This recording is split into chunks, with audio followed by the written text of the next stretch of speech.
2024년 3월 20일 지금 시각이 오후 4시 28분 4시 반쯤입니다. 오늘 오후 아직은 첩보입니다. 확실한 정보는 아니고요. 첩보인데 오늘 북한 무인기가 우리 서해에서 NLL을 넘어 우리 영역으로 넘어왔다가 돌아갔다고 합니다. 북한 무인기가 연평도 쪽, 강화도 쪽, 우리 서해 쪽으로 침범을 했다가 북한으로 돌아갔다. 자, 이걸 어떻게 봐야 되느냐? 지금 우리가 선거를 앞두고 굉장히 혼란스럽죠.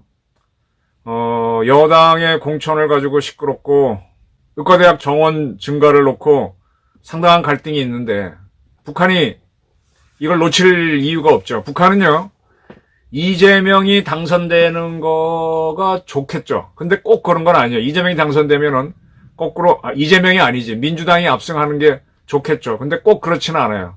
민주당이 압승을 하게 되면 또 보수파들이 똘똘 뭉쳐가지고 많은 브레이크를 걸기 때문에 그것도 딱히 아니에요. 북한이 원하는 거는 남한이 계속 다퉈가지고 스스로 자멸하게 하는 게 제일 좋습니다. 그래서 갈등을, 우리 사회에서 갈등이 있을 때 그 갈등이 커지도록 부채질 하는 게 최고죠.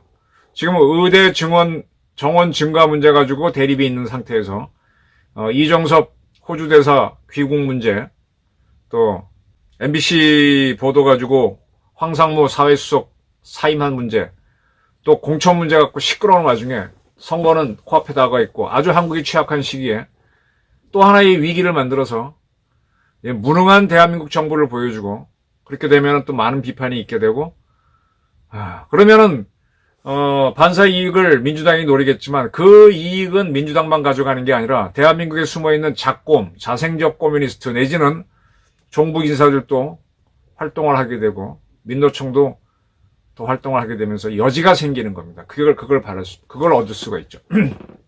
자, 여기에 대해서 대응을 해야 되는데 지금 아마 군 당국에서는 더 확인을 하느라고 조금 발표는 늦는 것 같은데, 지금 북한이 서해 쪽으로, 서북도서 쪽으로 무인기를 집어넣었다. 이건 어떻게 해석해야 되느냐?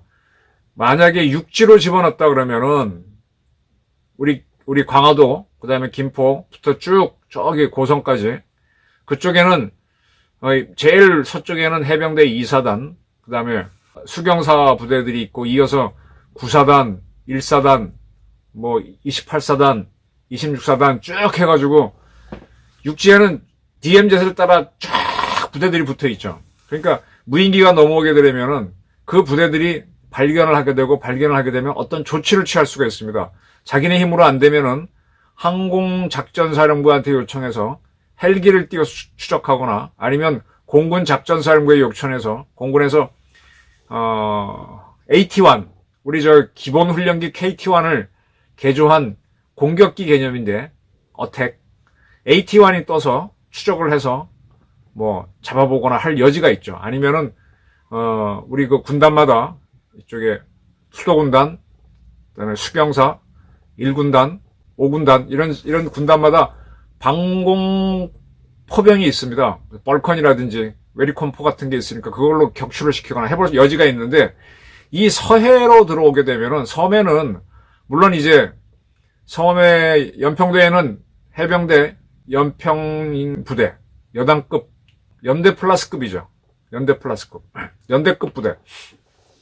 그러나 그 작은 섬에는 아주 작은 소대나 중대 정도만 있으니까, 그리고 섬과 섬 사이에는 우리 이제 고속정들이 늘 나가 있지는 못하고 뭔가 문제가 있으면 출동하고, 거기는 빈 공간입니다. 부대가 없는 거죠. 그래서 이렇게 섬과 섬 사이로 무인기를 띄우면은 레이더로 발견을 해도 벌컨이나 웨리콘포로 격추하거나, 헬기를 띄우기는 더 어렵고요. 섬에는 헬기 부대가 별로 없고 해병대 쪽이 헬기 전력이 딸리죠. 그 다음에 AT-1이 날아가기에는 거리가 멀고 하니까 북한으로서는 참 떠보기 좋은 자리죠. 그렇게 해서 육지가 아닌 서해 쪽으로 휙 집어넣은 것 같아요. 그리고 그렇게 해서 무인기로 해가지고 이제 떠보는 것과 동시에 우리의 반응을 보면서 이쪽을 정찰했겠죠. 필요하면은 이제 저렇게 뜨는 것들은 거기다가 이제 이런 카메라를 붙여가지고 쭉 찍으면서 어디에 우리 레이더가 있고 어디에 포대가 있고 이걸 찍는 거죠. 그래서 자기들이 유사시 때릴 지점을 확인도 하는 겁니다. 자, 북한이 이렇게 무인기로 도발했는데 어쨌든 우리는 항적은 발견했는데 격추는 못 시켰고 이놈은 돌아갔다는 걸로 지금 알고 있습니다. 어떻게 해야 될까요? 아주 우리가 중요한 시기에 북한이 우리 흔들리러 나왔습니다. 저는 윤석열 정부에서 이번에 의료 사태에 대해서 전혀 굴하지 않고 의과대학 정원 200명 드리는 걸 발표했습니다. 그와 똑같이 단호하게 했는데 똑같이 북한에 대해서도 단호한 조치를 취해야 된다고 봅니다. 즉 대한민국 무인기들을 북한 지역으로 집어넣는 것은 물론이고 그 이상의 작전을 해야 된다. 그 이상의 작전. 지금 북한이요.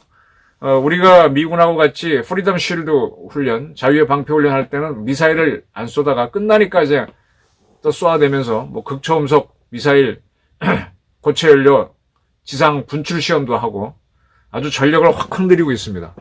겁주고 있죠.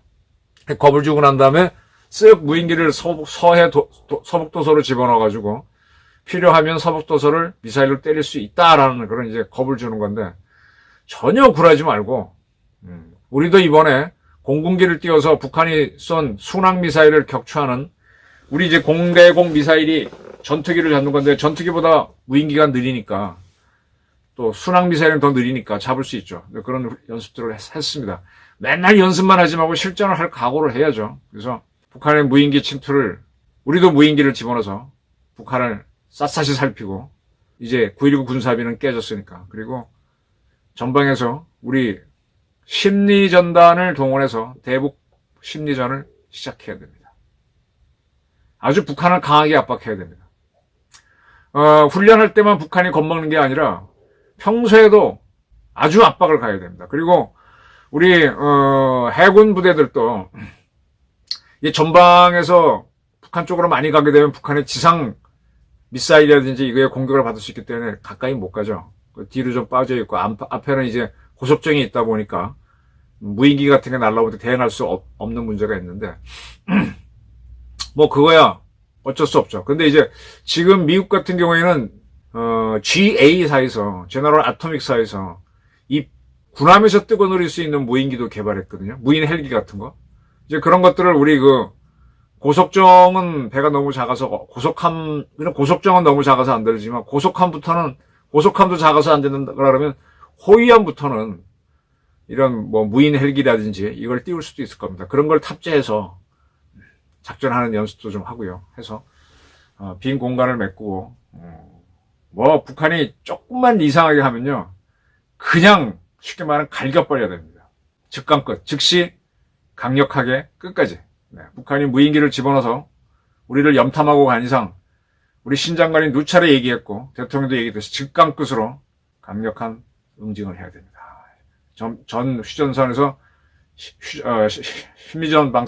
심리전 작전을 재개하면서 우리도 무인기를 집어넣어서 그리고 필요하다면 대한민국 미사일을 북한이 지금 한경남도에 있는 알섬을 향해서 알섬을 표적으로 삼아갖고 쏘는데 그 표적으로 우리 현무를 쏴서 맞추는 그런 작전도 대담한 작전을 구사할 준비를 해야 된다고 합니다.